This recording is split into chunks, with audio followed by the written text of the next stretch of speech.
অঙ্গনওয়াড়ি কেন্দ্রে অস্বাস্থ্যকর পরিবেশে হচ্ছে রান্না, ঘুরে বেড়াচ্ছে আরশোলা, ক্ষোভ অভিভাবকদের। জগৎবল্লভপুর বিধানসভা কেন্দ্রের অন্তর্গত পাতিহাল গ্রাম পঞ্চায়েতের হাফেজপুরে রয়েছে একটি অঙ্গনওয়াড়ি কেন্দ্র। অভিযোগ, অস্বাস্থ্যকর পরিবেশে এখানে রান্না হয় শিশু এবং গর্ভবতী মায়েদের জন্য। রান্নাঘরে ঘুরে বেড়ায় আরশোলা, বাসনপত্র ঠিকমতো পরিষ্কার হয় না, আরশোলা ভর্তি হয়ে থাকে। ক্ষুব্ধ অভিভাবকরা জানান, এখানকার খাবার খেলে যে কোনো মুহূর্তে শরীর খারাপ হতে পারে। এই ঘটনায় ক্ষোভ প্রকাশ করেন অভিভাবকরা। দায়িত্বে থাকা এক কর্মী জানান, সমস্যা রয়েছে। অঙ্গনওয়াড়ি কেন্দ্র পরিদর্শনে আসেন জগৎবল্লভপুরের বিডিও সহ অন্যান্য আধিকারিকরা। আসেন পঞ্চায়েত সমিতির সভাপতি রঞ্জন কুণ্ডু। তিনি বলেন, পরিদর্শন করে দেখা যায় সত্যি অস্বাস্থ্যকর পরিবেশ রয়েছে, তাই যা ঘাটতি রয়েছে সেটা ঠিক করার নির্দেশ দেওয়া হয়েছে। কেন্দ্রটি পরিষ্কার করে অনুকূল পরিবেশ ফিরিয়ে দেওয়া হচ্ছে।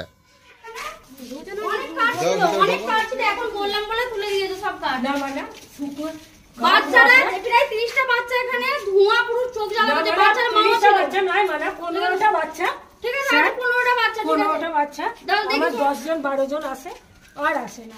এবার বাইরের বাচ্চা 3টা আসলে হাঁড়িতে ছিল, কালকে হাঁড়িতে রান্না করেছে, ধোয়নি চলে গেছে, আজকে এসে ধোবে। আচ্ছা, রাজনী রান্না করতে পারবে না, বেলায় মায়েরা সব এসে বাচ্চা নিয়ে ফিরে গেছে, বলেছে একটা সময় আসতে রান্নার ভাত দেবে, এসে খেয়ে গেছে। ঘটেছে বলতে দীর্ঘদিন ধরে দিদিমণি আর রাঁধুনি ঝামেলা হয়, ঝগড়া এসে আর রান্না কাল রান্না করলে পরে কালকের হাঁড়ি কুড়ি ধোয় না, আজ পরের দিন এসে হাঁড়ি ধোবে, চাল ডাল সিদ্ধ হবে না। বাড়ির হাঁড়ির মধ্যে আরশোলা ছিল, একজন ব্যক্তি বলার পর ওনাকে বলছে নেবার হয় নাও, নয়তো বাড়ি চলে যাও। আমরা এটা মানে প্রতিবাদ জানাতে চাই। হ্যাঁ, আরশোলা, এই যে আরশোলা এখানে পড়েও আছে, 3টে আরশোলা পড়েও আছে। আর জল দিয়ে ধুয়ে, প্রত্যেকটা দিন জল দিয়ে ধুয়ে শুধু রান্না বসে দেয়। আমরা চাই দিদি বা রাঁধুনি পরিবর্তন হোক। চাল ডাল পরিষ্কার করে না, একবার অল্প জল দিয়ে ধুয়ে দিয়ে দেয়, ঠিক আছে? আমরা এটা প্রতিবাদ জানাচ্ছি। মানে জঘন্য জায়গা হয়ে গেছে এটা, পুরো ঝগড়া অশান্তি আটকে আছে।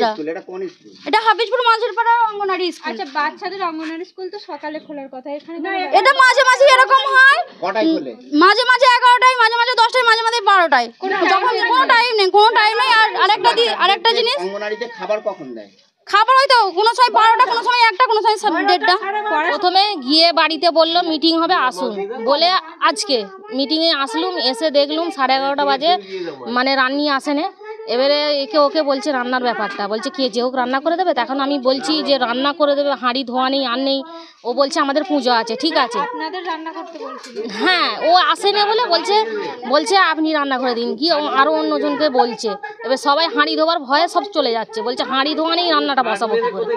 এখন ও আসলো, এসে দেখা হলো সব আরশোলা, সব হাঁড়ি কুড়ি সব ইটা উটা সব পড়ে আছে আর আছে। এখন এবার বলা হলো ভালো করে পরিষ্কার পরিচ্ছন্ন করো। তারপরে বলছে আমি এখন পুকুরে যাওয়ার টাইম নেই, কলে যাওয়ার টাইম নেই, আমি ধুতে পারবো না, এইখানেই ধুয়ে আমি বসিয়ে দেবো। এখন আরশোলা, হ্যাঁ আরশোলা ছিল। হ্যাঁ, আমি বলে নিত্যদিনই এরকম নোংরার মধ্যে কি বাচ্চাদের খাবার ওই হতেই পারে। আজকে আমি চোখে দেখেছি, নিত্যদিন হয়নি এমন কোনো ব্যাপার কি, হতেই পারে নোংরা।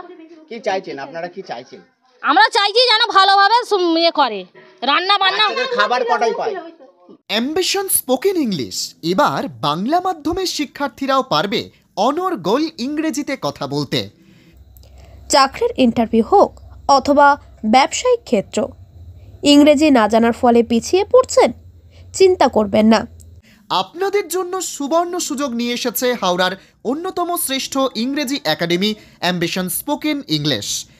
আমাদের এখানে উন্নত মানের স্মার্ট ক্লাসের মধ্য দিয়ে মাত্র কয়েক মাসের কোর্সের মাধ্যমে ইন্ডিয়া বুক অব রেকর্ড অর্জনকারী এক্সপার্ট ফ্যাকাল্টি রিয়াজুল মল্লিকের সাহায্যে আপনি শিখতে পারছেন ইংরেজিতে public speaking, group discussion, British accent, unique grammar সহ আরও অনেক কিছু। আমাদের ঠিকানা আমতা কলাতলা মোড়। তাহলে আর দেরি করছেন কেন?